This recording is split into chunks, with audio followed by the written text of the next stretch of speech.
Antes de comenzar no olvides suscribirte, darle like y comentar. Puedes seguirme en mis redes sociales para apoyarme y proponerme nuevas historias, enlaces en la descripción. Cazadores de sombras. Renacimiento. La reina del aire y la oscuridad. De Cassandra Clare. Para Sara. Ella ya sabe lo que hizo. Mirad. La muerte se ha erigido un trono en una extraña ciudad que se alza sola en lo más profundo del sombrío oeste, donde el bueno y el malo, el peor y el mejor han hallado el descanso eterno. Allí los santuarios, palacios y torres. Torres roídas por el tiempo, que no tiemblan, no se parecen a nada de lo nuestro. Alrededor, olvidadas por los agitadores vientos, bajo el cielo, resignadas. Yacen sus melancólicas aguas.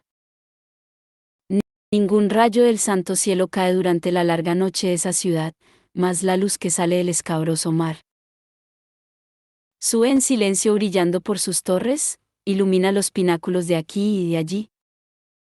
Las cúpulas, los campanarios, los majestuosos salones, los templos, los babilónicos muros. Los oscuros cenadores largo tiempo olvidados de hiedra esculpida y flores de piedra. Los muchos y muchos maravillosos santuarios en cuyos frisos se entrelazan la violeta, la viola y la viña. Bajo el cielo, resignadas, yacen sus melancólicas aguas. Tanto se confunden las torres y las sombras allí que todas parecen oscilar en el aire.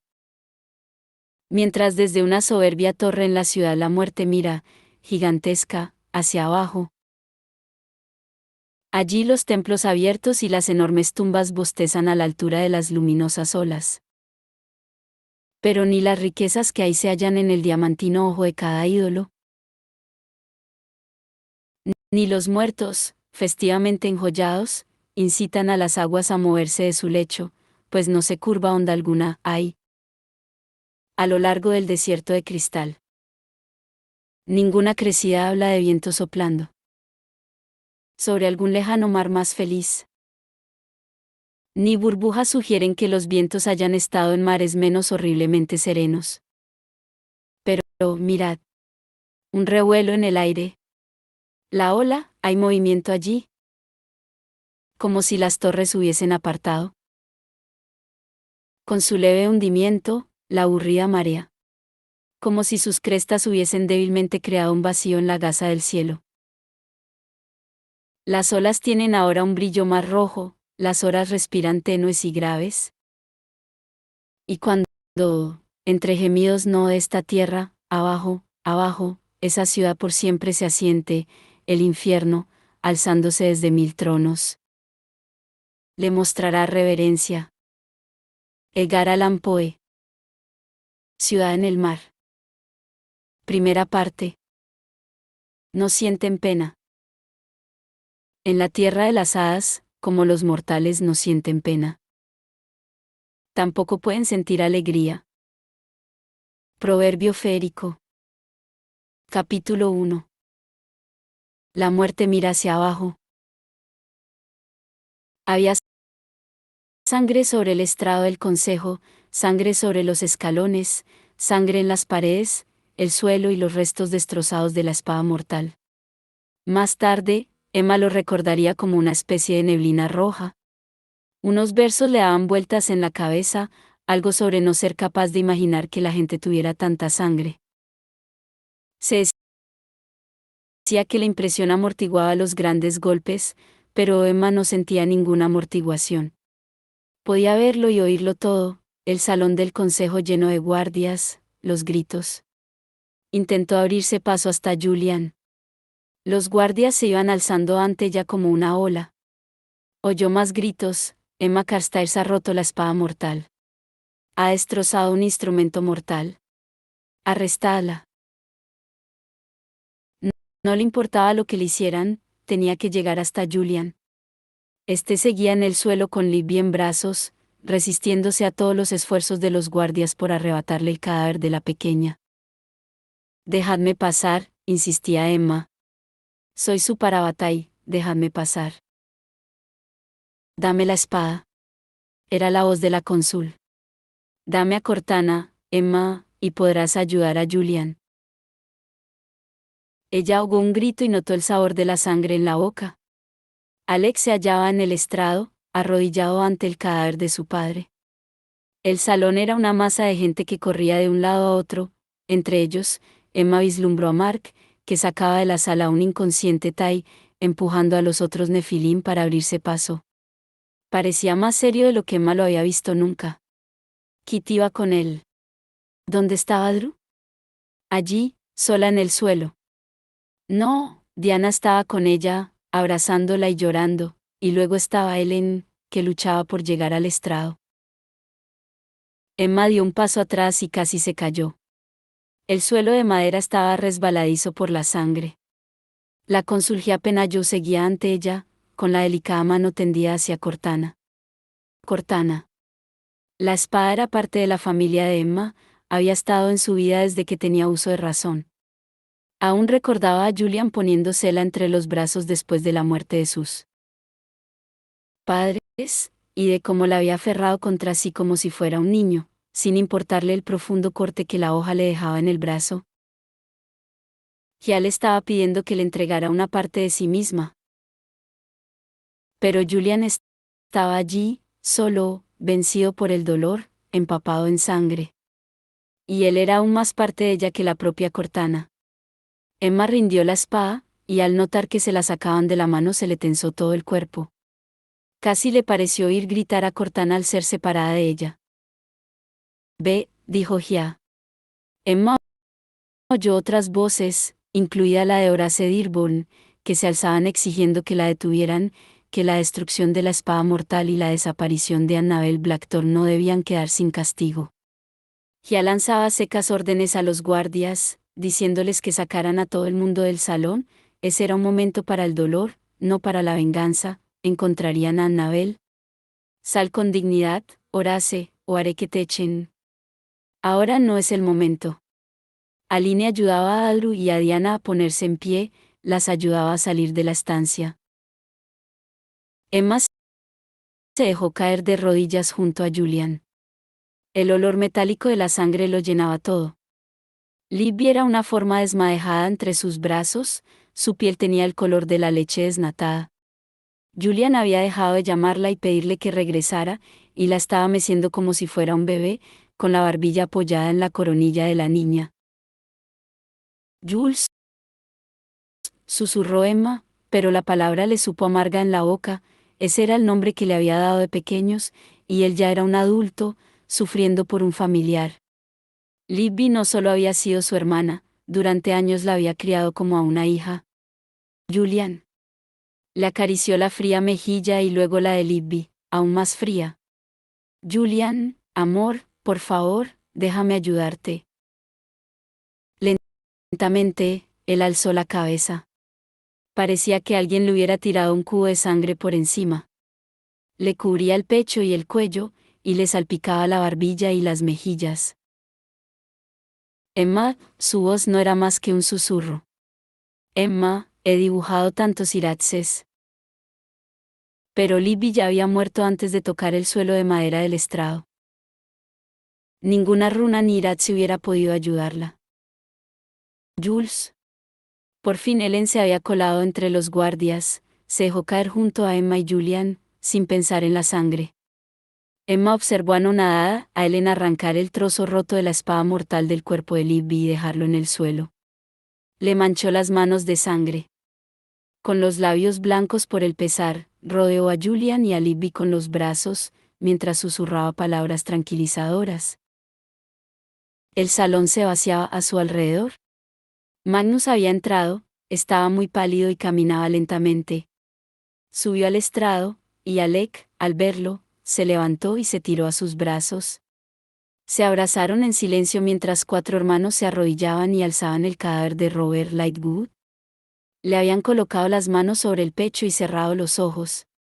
Suaves murmullos de «Abed que vale, Robert Lightwood», fueron resonando tras él mientras los hermanos lo sacaban del salón.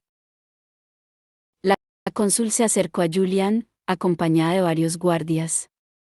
Los hermanos silenciosos flotaron tras ellos, como fantasmas, formas apergaminadas. Tienes que dejarla ir, Jules, dijo Ellen con voz muy tierna. Tienen que llevarla a la ciudad silenciosa. Julian miró a Emma. Sus ojos eran tan duros como un cielo de verano, pero Emma supo leerlos. Déjale que lo haga él, pidió Emma. Quiere ser la última persona que transporte a Libby. Ellen acarició el pelo a su hermano y lo besó en la frente antes de alzarse. Ya, por favor, suplicó. La cónsula sintió. Julian se puso en pie lentamente con Libby entre los brazos, y avanzó hacia la escalera que descendía del estrado. Ellen iba a su lado y lo seguían los hermanos silenciosos, pero cuando Emma también se levantó, Gia alzó la mano para detenerla. Solo la familia, Emma, le dijo. Soy de la familia. Déjame ir con ellos. Déjame ir con Libby, gritó Emma en silencio, pero mantuvo la boca cerrada con fuerza, no podía añadir su propia pena al horror existente. Y las reglas de la ciudad silenciosa eran inamovibles. La ley es dura, pero es la ley. La pequeña procesión iba hacia la puerta. La corte se había marchado, pero aún quedaban algunos guardias y otros cazadores de sombras por la estancia. Un suave coro de «Ayat que vale», Livia Blackthorne, la fue siguiendo.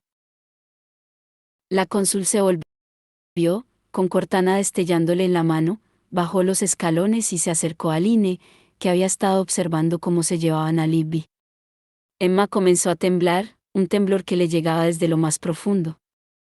Nunca se había sentido tan sola. Julian se alejaba de ella, y los otros Blackthorne parecían estar a millones de kilómetros de distancia, como estrellas lejanas. Deseó tener a sus padres junto a ella con una dolorosa intensidad que casi le resultaba humillante, y quería ver a Jem y quería volver a tener a Cortana entre las manos y quería olvidar a Libby sangrando y muriendo, desmadejada como una muñeca rota, mientras el ventanal del salón del consejo estallaba y la corona rota se llevaba a Annabel. ¿La habría visto alguien, aparte de ella?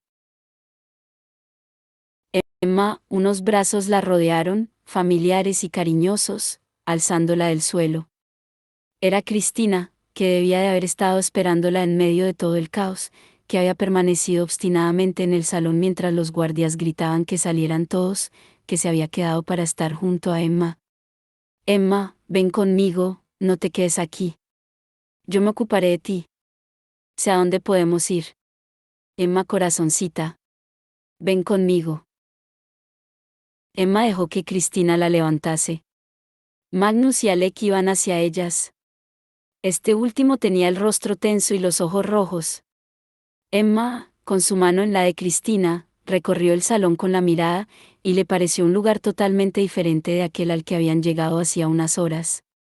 Quizá porque antes brillaba el sol, pensó Emma, mientras oía vagamente que Magnus y Alec hablaban con Cristina sobre llevarla a una casa que habían reservado para los Blackthorne. Tal vez fuera porque el salón se había oscurecido y las sombras en los rincones eran tan espesas como capas de pintura. O podría ser porque todo había cambiado. Quizá porque nada volvería a ser como antes. Drew. Ellen golpeó suavemente la puerta cerrada de la habitación. Drew, ¿puedo hablar contigo? Estaba bastante segura de que era la habitación de Drew.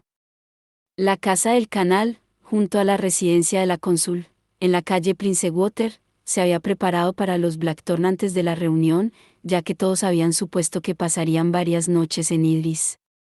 A Ellen y a Line se la había enseñado Diana antes, y Ellen se había fijado en que el toque de las cariñosas manos de ella se notaba por todas partes.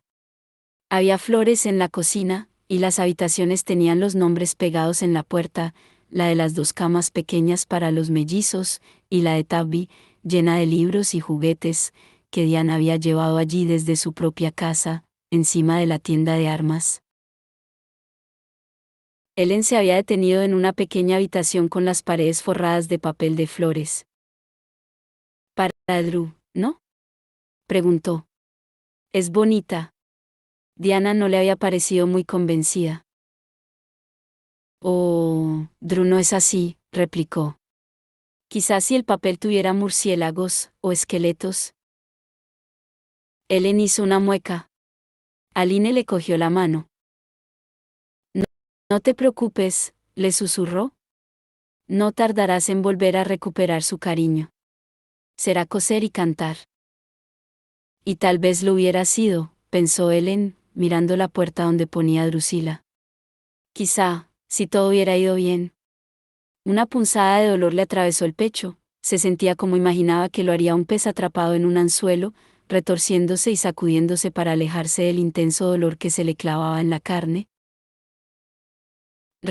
Recordó el dolor por la muerte de su padre, cuando solo la idea de que tendría que hacerse cargo de la familia, de que tenía que cuidar de los niños, consiguió que siguiera adelante. En ese momento estaba tratando de hacer lo mismo, pero era evidente que los niños, y lo cierto era que ya tampoco podía llamarlos niños, solo Tabby seguía siendo un niño, y éste se hallaba en la casa del inquisidor, y por suerte se había perdido todo el horror del salón del consejo, se sentían incómodos con ella. Como si fuera una desconocida. Esto solo acrecentaba el dolor que sentía en el pecho.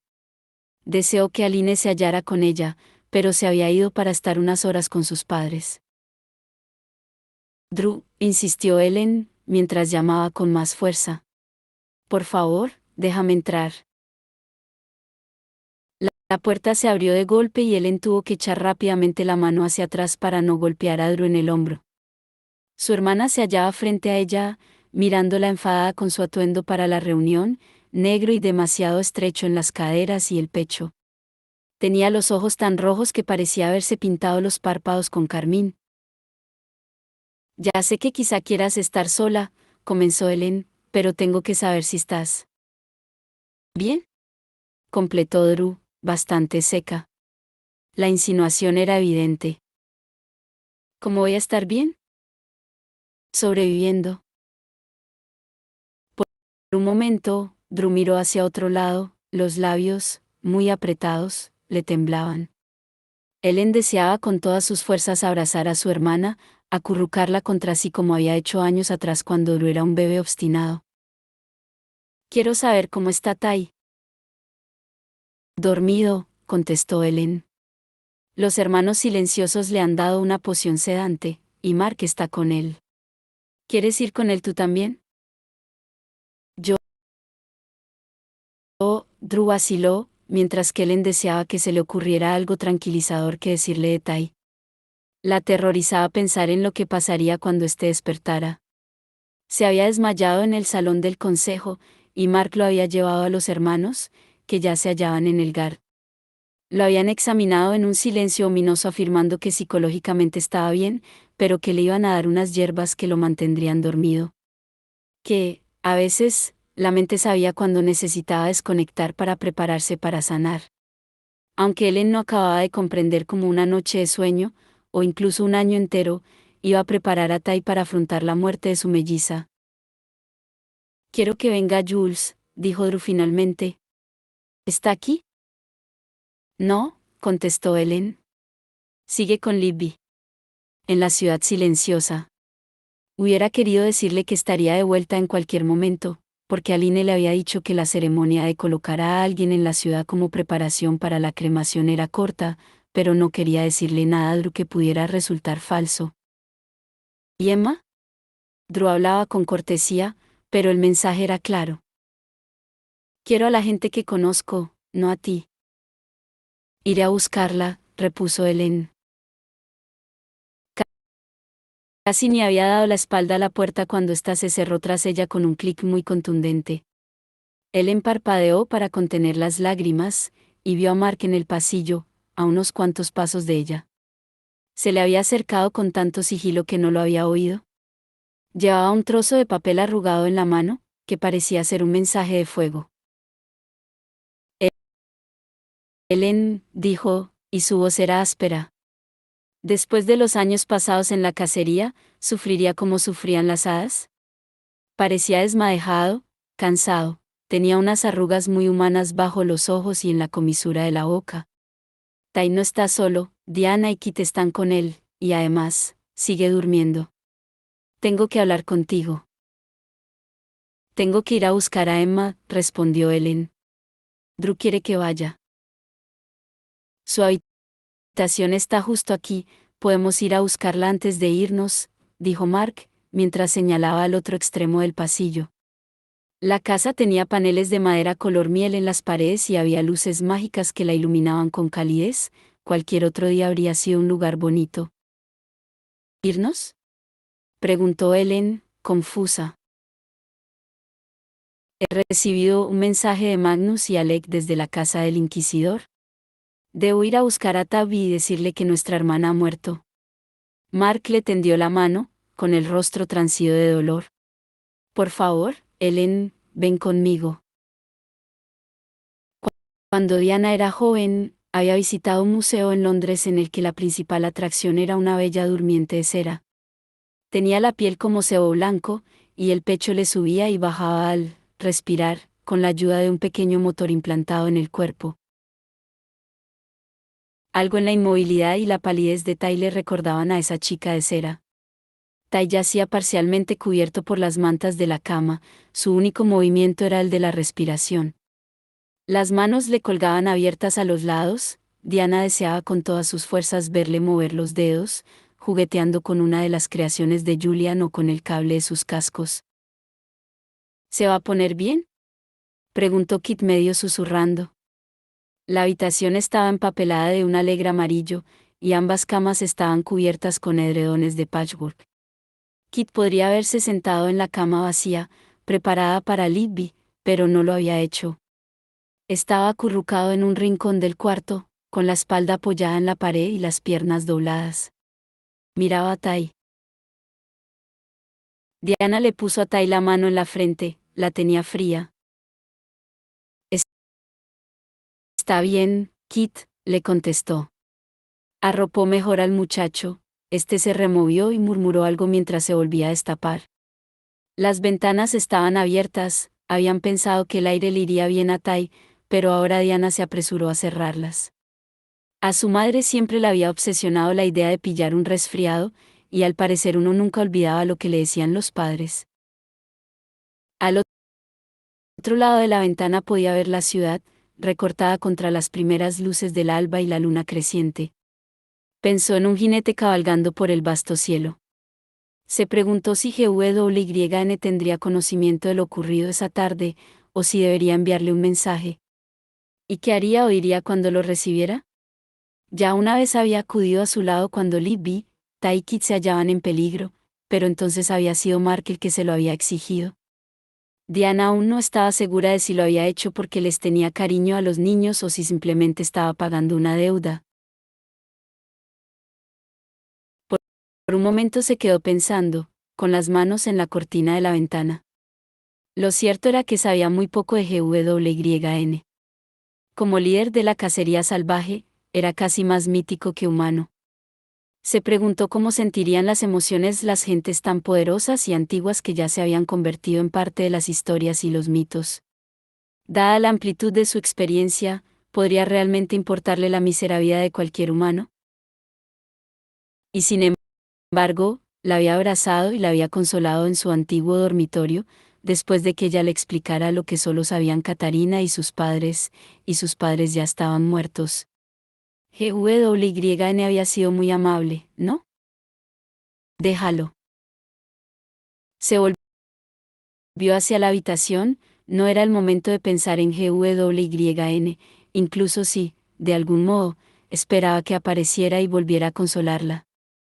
Pero no mientras Tai pudiera despertar en cualquier instante a un mundo de dolor nuevo y terrible.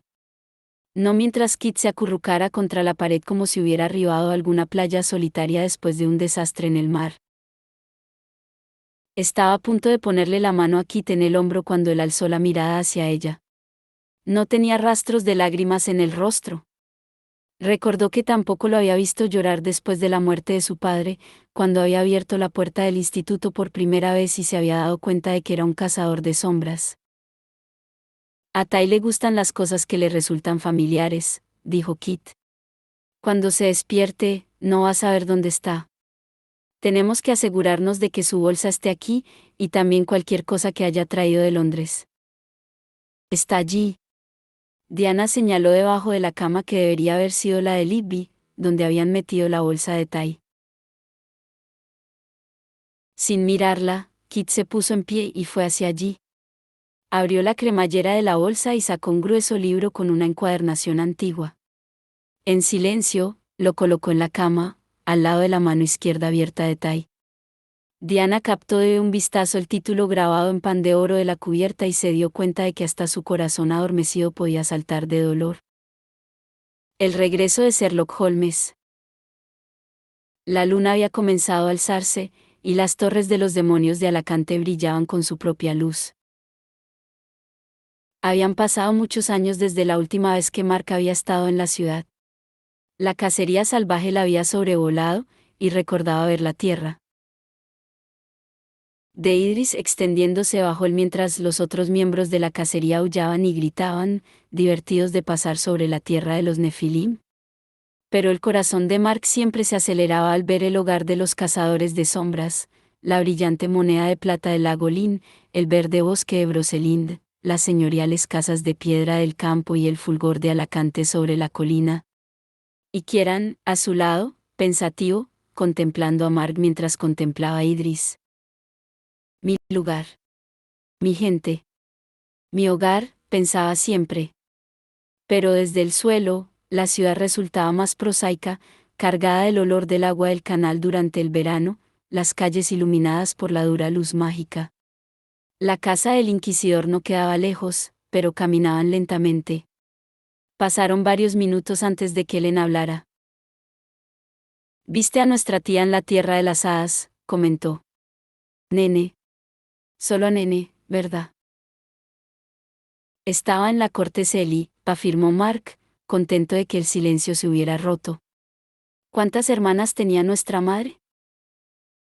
6 o 7, me parece, contestó Helen. Nene es la única amable. Creía que no sabías dónde se hallaba Nene.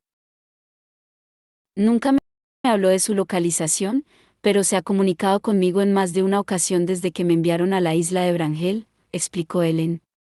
Creo que, en su corazón, se compadecía de mí. Nos ayudó a escondernos y curó a Kieran, dijo Mark. Me habló de nuestros nombres feéricos. Miró alrededor. Habían llegado a la casa del inquisidor, la más grande en ese lado de calle, con balcones al canal. Nunca pensé que volvería aquí. A Alacante, y menos como cazador de sombras. Helen le apretó el hombro y juntos se acercaron a la puerta. Ella llamó, y un preocupado Simon Louis les abrió la puerta. Mark hacía años que no lo veía, y lo encontró mayor, tenía los hombros más anchos, el cabello castaño más largo, y una barba incipiente en el mentón. Obsequió a Helen con una sonrisa de medio lado. La última vez que tú y yo estuvimos aquí, yo estaba borracho y gritaba bajo la ventana de Isabel. Se volvió hacia Mark. Y la última vez que te vi a ti, estaba metido en una jaula en Feera. Mark lo recordó, Simon mirándolo a través de los barrotes de una jaula hecha por las hadas. Y él diciéndole, no soy una hada. Soy Mark Blackton, del Instituto de Los Ángeles. No importa lo que digan o lo que me hagan. Sigo recordando quién soy. Sí, contestó Mark. Me hablaste de mis hermanos y hermanas, del matrimonio de Helen. Me sentí agradecido. Hizo una pequeña reverencia, por la costumbre, y se dio cuenta de que Helen lo miraba sorprendido. Ojalá hubiera podido contarte más, repuso Simon con voz más seria. Lo siento muchísimo. Lo de Libby. Aquí también la lloramos. Simon abrió la puerta de par en par. Mark vio una lujosa entrada, con una gran lámpara de cristal colgando del techo. Hacia la izquierda se hallaba la sala de la familia, donde Rafe, Max y Tabby estaban sentados ante una chimenea vacía, jugando con un montoncito de muñecos. Isabel y Alec ocupaban el sofá, ella le rodeaba el cuello con los brazos y sollozaba en silencio sobre su pecho. Gemidos graves y desesperados que despertaron en Mark un eco en lo más profundo del corazón, un acorde de pérdida. Por favor, diles a Isabel y Alec que sentimos la muerte de su padre, dijo Ellen. No queremos molestar. Hemos venido aquí a buscar a Octavian. En ese momento, Magnus apareció en el vestíbulo. Les hizo un gesto de asentimiento, fue hacia los chicos y cogió a Tabby en brazos. Aunque Tabby ya era mayor para cogerlo en brazos, pensó Mark, en muchos sentidos era muy niño para su edad, como si un pesar temprano lo hubiera hecho ser más infantil. Mientras Magnus se acercaba a ellos, Ellen comenzó a levantar las manos, pero Tabby tendió los brazos hacia Mark. Con cierta sorpresa, Mark recibió el peso de su hermano pequeño. Tabby se removió, cansado pero alerta. ¿Qué ha pasado?, preguntó. Todos están llorando. Magnus se pasó la mano por el cabello. Se lo veía extremadamente cansado. No le hemos dicho nada, les dijo. Hemos pensado que os correspondía hacerlo a vosotros. Mark se alejó unos pasos de la puerta y Ellen lo siguió. Se pararon en el cuadrado de la entrada iluminado por la luz de la calle. Mark dejó a Tabby en el suelo. Así era como los seres mágicos daban las malas noticias, cara a cara. Libby se ha ido, dijo. Tabby lo miró confuso. ¿Ido a dónde? Ha pasado a las tierras de las sombras, contestó Mark. Le faltaban las palabras, la muerte en Fera era algo muy diferente que entre los humanos. Los ojos verde-azul Blackthorn de Tabby se abrieron mucho. Entonces, podemos rescatarla, replicó. Podemos ir a buscarla. ¿Verdad? Como fuimos a buscarte a Fera. Como fuiste a buscar a Kieran. Ellen hizo un ruidito. Oh, Octavian, exclamó. Está muerta, repuso Mark, sin saber qué más hacer, y vio que Tabby arrugaba la cara, negándose a oír sus palabras. Las vidas mortales son cortas y frágiles ante la eternidad. Los ojos de Tabby se llenaron de lágrimas. Mark, dijo Ellen, se arrodilló en el suelo y le tendió los brazos a Tabby. Murió como una valiente, explicó. Estaba defendiendo a Julian y a Emma. Nuestra hermana tenía mucho coraje. Las lágrimas comenzaron a deslizarse por las mejillas de Tabby. ¿Dónde está Julian?, preguntó. ¿A dónde ha ido? Ellen dejó caer las manos. Está con Libby en la ciudad silenciosa, volverá pronto. Vamos a casa, junto al canal. ¿Casa?, replicó Tabby con desprecio. Aquí nada es casa. Mark notó que Simon se había agachado a su lado. Dios, pobre chico, exclamó. Mira, Mark. Octavian. Era la voz de Magnus. Se hallaba en la puerta, mirando al muchacho lloroso. Se le veía el agotamiento en los ojos, pero también una gran compasión, la clase de compasión que daba haber vivido tantos años. Parecía ir a decir algo más, pero Rafe y Max se habían acercado a él. En silencio, bajaron la escalera hasta la calle y fueron hacia Tabby. Rafe era casi tan alto como él, aunque solo tenía 5 años. Abrazó a Tabby, y Max también lo hizo, y Mark se quedó sorprendido al ver que Tabby parecía relajarse un poco.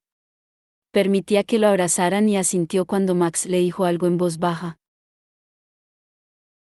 Ellen se puso en pie, y Mark se preguntó si su propio rostro tendría la misma expresión que el de ella, de pena y vergüenza. Vergüenza por no poder hacer nada más para consolar a su hermano pequeño, que casi no los conocía. No pasa nada, dijo Simon. Lo habéis intentado. Pero no lo hemos logrado, repuso Mark. No podéis arreglar el dolor, afirmó Simon. Un rabino me dijo eso cuando murió mi padre.